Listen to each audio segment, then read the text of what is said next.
What's up? It's Aubrey Perry, founder of Crackham, and we've got another episode of the Beanbag Chronicles. Today we're on site at Barrel and Flow up in Pittsburgh, Pennsylvania. Hence, we ain't got no bean bags out here, but we found some chairs where we're going to start interviewing some people. So today we got Isaiah Smith with us.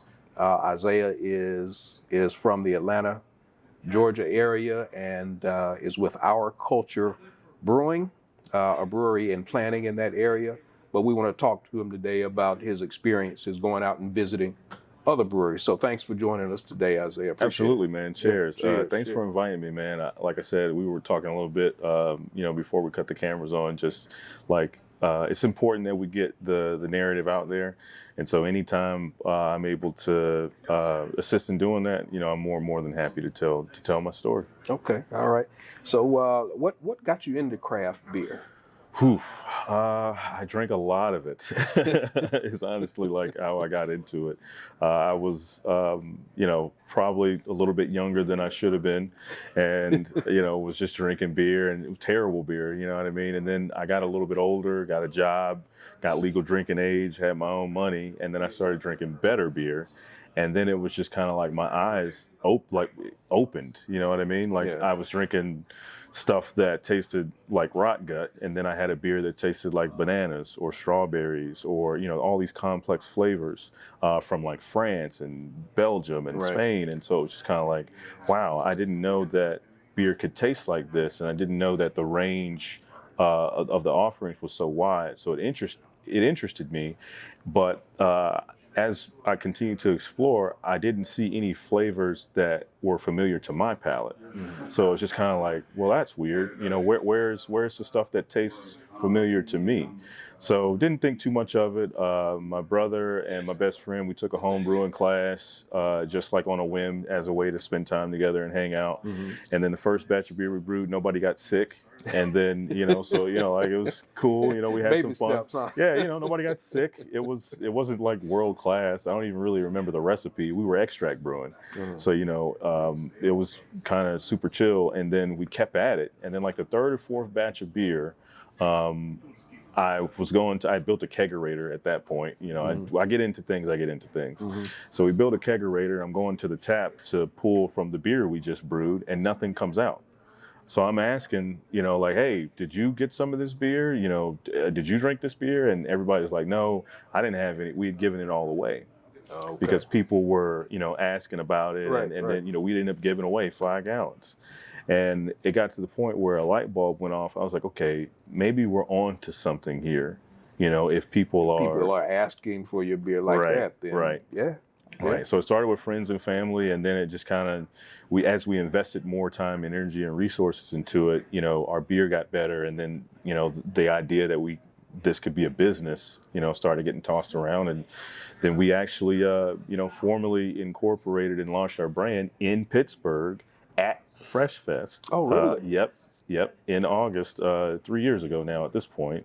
I think, 2019. So that was 19, because that's when I met you guys at that first bottle share. That's when we launched our brand. Oh, okay. Was at Fresh Fest that year.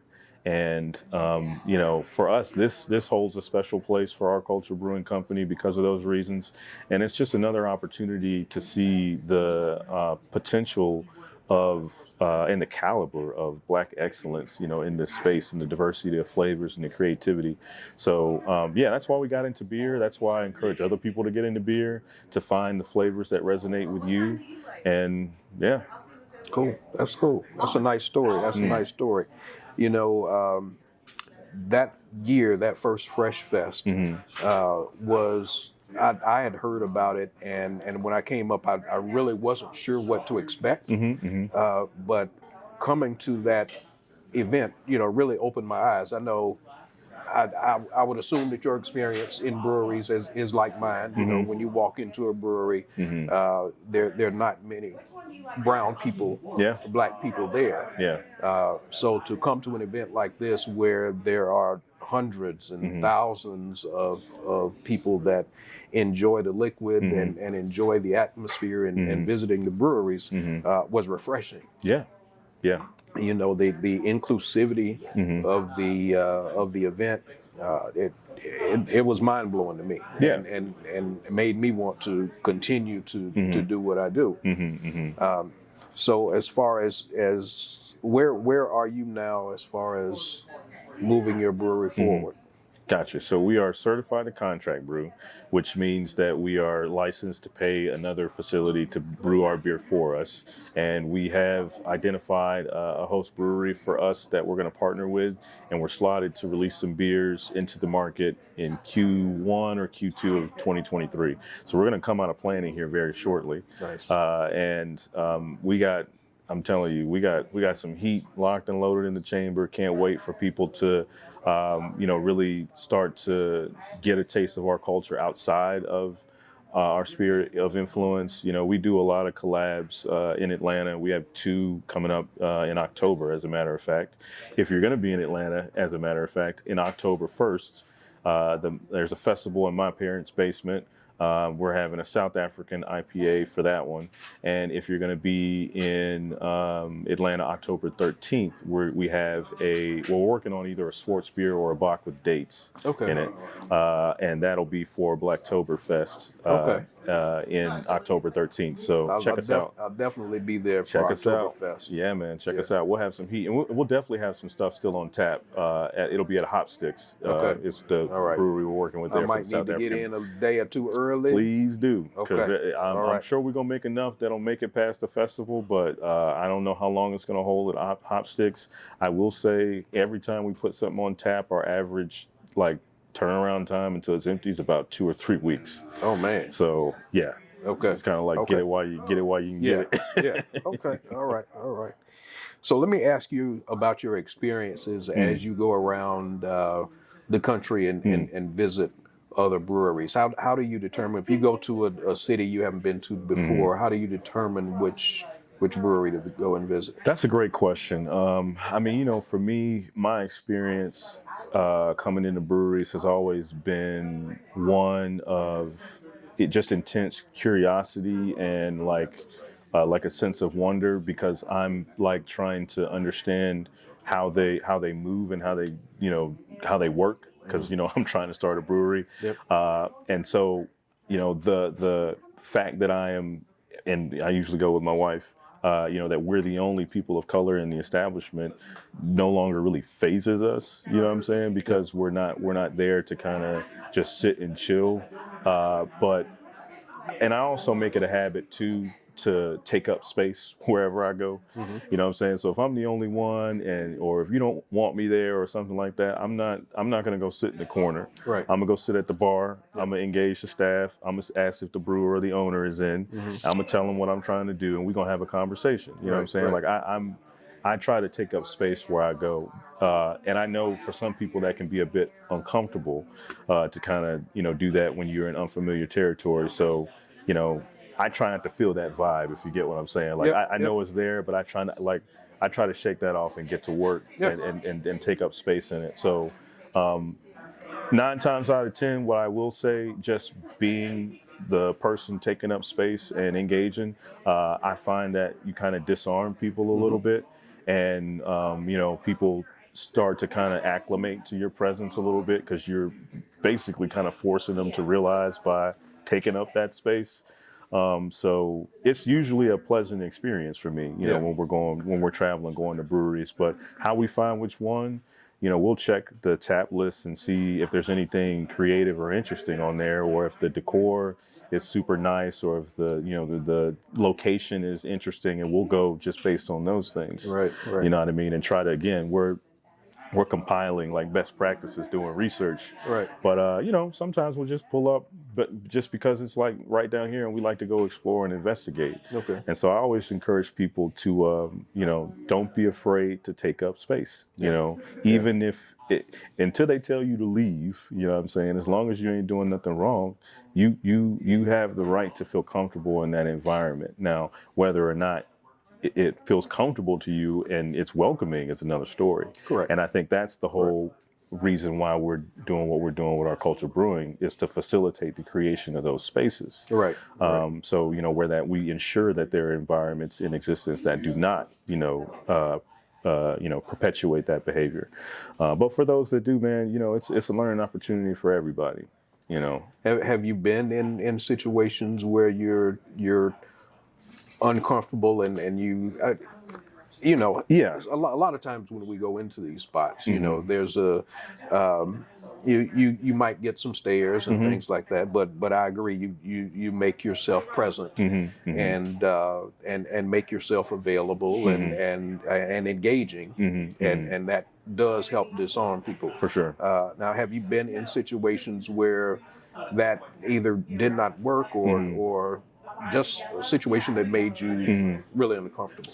There's probably been maybe, I'd say, one or two experiences where I've been in an environment, like in a brewery, where I've received, let's say, poor service, that I was able to surmise or attribute to, not being welcomed, what I mean? Like outright being ignored, what I'm saying? Or being, just kind of like, when I ask for a particular style or ask questions about the beer, it's just kind of like, well, what do you know? Right. Like what? Right. What? We were asking about the yeast. What do you know about how beer is made?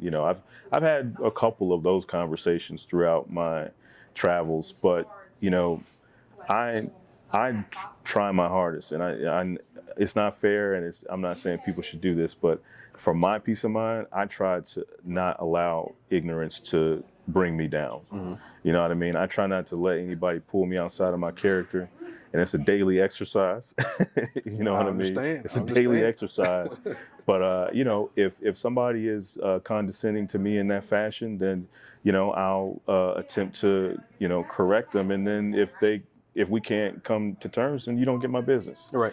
So how I respond when I receive poor service is I don't patronize those establishments. Right. After I find out that the service is, poor to me. Right. If we can't recover, from that. I give people the benefit of the doubt. Maybe you're having a bad day. Maybe you just, I don't know, whatever's going on is going on. Let's try to recover. Yes. And if we can't recover, then, I'll go spend my dollar and I vote with my wallet. Right. Right. Yeah, that makes a lot of sense. Yeah. Is there any suggestion you can give to a brewery about how to interact with somebody that they might be slightly uncomfortable with?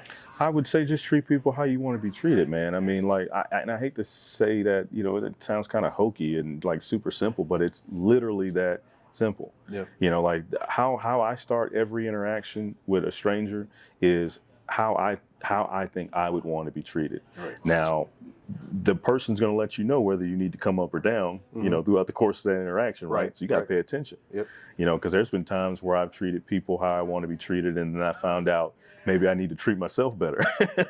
You know what I mean? Yeah. Like I got to ramp it up a notch. Right. And there's been times where it's just kind of like, damn, why are you so nice? And I'm just like, well, this is how I think I would want to be treated if I were in the situation. Right. So, it's really, to me, just about being intentional with your customers, actually taking a moment, being present, listening, and then responding into that circumstance as it unfolds. Some people are going to want you to explain to them what they're drinking and give them recommendations. Chances are they will ask.